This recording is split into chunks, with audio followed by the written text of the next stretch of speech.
আমি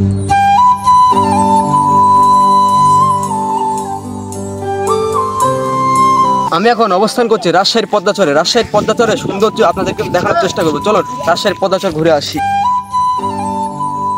পদ্মাচরে আপনি আসার পর দেখতে পাবেন, দেখেন সুন্দর একটা দৃশ্য। এই দৃশ্য কিন্তু না দেখলে রাজশাহী কিন্তু মিস করে ফেলবেন। দেখেন কি সুন্দর একটা দৃশ্য, প্রাকৃতিক দৃশ্য। সামনে দেখা যাচ্ছে যে জায়গাটুকু দেখা যাচ্ছে, দেখেন সামনে যে জায়গাগুলো আমরা দেখতে পাচ্ছি সেগুলো কিন্তু অনেক সুন্দর জায়গা। সেগুলো কিন্তু আপনাদেরকে দেখানোর কিন্তু চেষ্টা করবো। চলুন আমরা সামনের দিকে যাই। এখানে কিন্তু একটা সুন্দর একটি বসার জায়গা রয়েছে বা মসজিদ রয়েছে, সেখানে অনেক সময় নামাজ হয়, এখানে নামাজের স্থান। আর সামনে যে সৌন্দর্যগুলো আমরা দেখতে পাচ্ছি, দেখেন পুরোটা কিন্তু একটা প্রাকৃতিক পরিবেশ। সেখানে দেখেন অনেক লোকজন, দর্শনার্থীরা আসছে, তারা এখানে কিন্তু বসে সময়টা, বিকেলের সময়টা পার করতেছে। আপনাদের যে সামনে আর কিছু দেখায়, যে সামনে যে আমার পিছনের যে জায়গাগুলো দেখতে পাচ্ছেন, এটা কিন্তু সুন্দর একটা মাঠ বলতে পারেন। এখানে কিন্তু অনেক ধরনের সবজি চাষ হতো, এখন কিন্তু সেগুলো ফাঁকা রয়েছে। তবে যে জিনিসটা এখানে দেখতে ভালো লাগলো, এখানে দেখেন পরিবার নিয়ে কিন্তু আপনি এখানে ঘুরতে আসতে পারবেন। দেখেন পিছনে যেগুলো মানুষ আপনারা দেখতে পাচ্ছেন, সবগুলো কিন্তু তারা ফ্যামিলি নিয়ে এখানে কিন্তু আসছে। তারা কিন্তু সুন্দর টাইম উপভোগ করতেছে। বিকেলে যে সুন্দর আবহাওয়া, সেগুলো কিন্তু তারা এখান থেকে উপভোগ করতে পারে। তবে যে বিষয়টা আরও একটু এখানে মানে খারাপ লাগছে, কিন্তু এখানে দেখেন যারা কাপড়রা আছে তারা কিন্তু মানে বিষয়টা কিন্তু একটু মানে সৌন্দর্যতা নষ্ট করে দিয়েছে নদীর ধারে। তবে যে আপনি আসতে পারেন আপনার প্রিয় মানুষকে নিয়ে, এখন এখানে সময়টা উপভোগ করতে পারেন।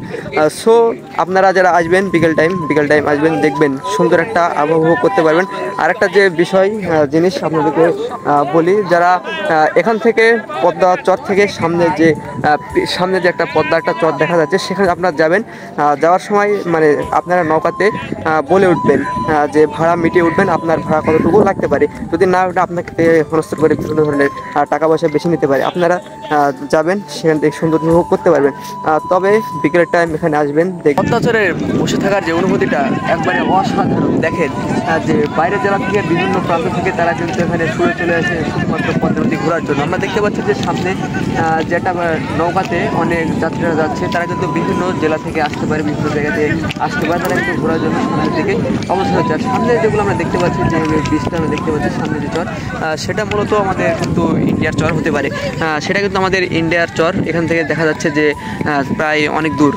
সেটা আমরা দেখতে পাচ্ছি যে ইন্ডিয়ার একটা চর। আমরা সাধারণ লোকজনের কাছ থেকে জানলাম সেটা মূলত ইন্ডিয়ার চর। তবে যে আরেকটি বিষয় যে দেখার আছে, যে সন্ধ্যার পর যে এই যে পদ্মা স্থানের যে সুন্দর একটা আবহাওয়া থাকে, কিন্তু সন্ধ্যার পর এই সুন্দর আবহাওয়াতে কিন্তু বর্তমান কিন্তু ছিনতাই বেড়ে গেছে। রাজশাহী শহরে যে পরিমাণ ছিনতাই হচ্ছে কিন্তু ভোলার বাইরে।